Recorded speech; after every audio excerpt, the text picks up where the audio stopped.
Hello, my foodie friends. It's me, your friendly neighborhood kid, Twitch Tara, and welcome back to Skyrim, a village,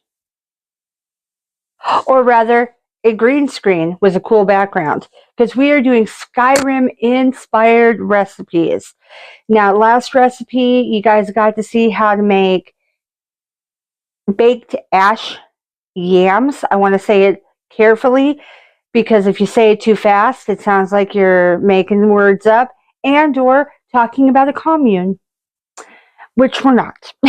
So, but like I said before, all of these recipes are coming from a cookbook. I did not create any of these.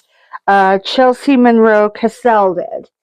And it's a fabulous book, The Elder Scrolls Official Cookbook. Highly recommend it. I've enjoyed making the delicious recipes so far. And what we're going to do is spiced butter. This is a very, very short recipe. However, there's an additional recipe information you need in order to make this. You have to learn how to make Nord spice, which I'm not going to do on camera, but I do have the instructions, and so I'll go over that with you. Here we go.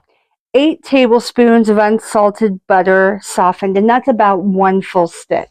Look at the sizing on your butter just to make sure, but 8 tablespoons. 1/4 teaspoon of dark molasses, and that's it comes in a jar. It's liquid, very thick. And then 1/4 teaspoon of Nord spices. Now, this is a blend. Kind of like when you go to the store, grocery store, and you see Italian blend, for example. Very similar, except for we're going to make this on our own and have in our pantry. So here's how you make it. And just a heads up, this is going to be a large batch. We're taking our 1/4 teaspoon from the large batch. So to make it, you need 1.5 tablespoons of cardamom, 3/4 teaspoon of cinnamon, and this is ground. Both of those are ground. 1/4 teaspoon of ground mace, 1/4 teaspoon of ground cloves, and 1/8 teaspoon of ground grains of paradise. Now this one is hard to find, especially on this side of the pond in the Americas. It had to be ordered online, and there's a lot of them that you're going to want to double check. One of the options is alligator pepper, which sometimes they'll say is grains of paradise, but it's not the same thing. So really take a look at the type of spice you're using. You might have to read the details on it a little bit before you put an order in. To get these all mixed up, you're not just going to shake them in and mix them. You might have to grind them down a little bit. So to grind this up, this is an example. This is called a pestle and mortar. You put your grains or spices in here, put this down top, wiggle it around.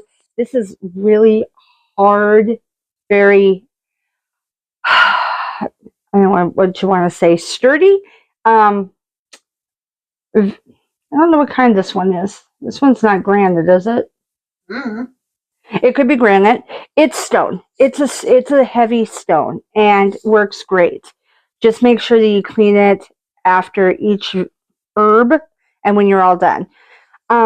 This is a fabulous way of grinding your grains, and it's also the really old-fashioned way. Another option is that you could do an electric grinder. A lot of times you can find them in the coffee section or coffee pot section.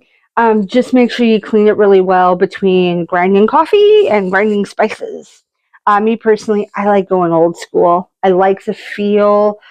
I like putting my intention into what I'm doing. It just is nice. All right, so that is how you do it.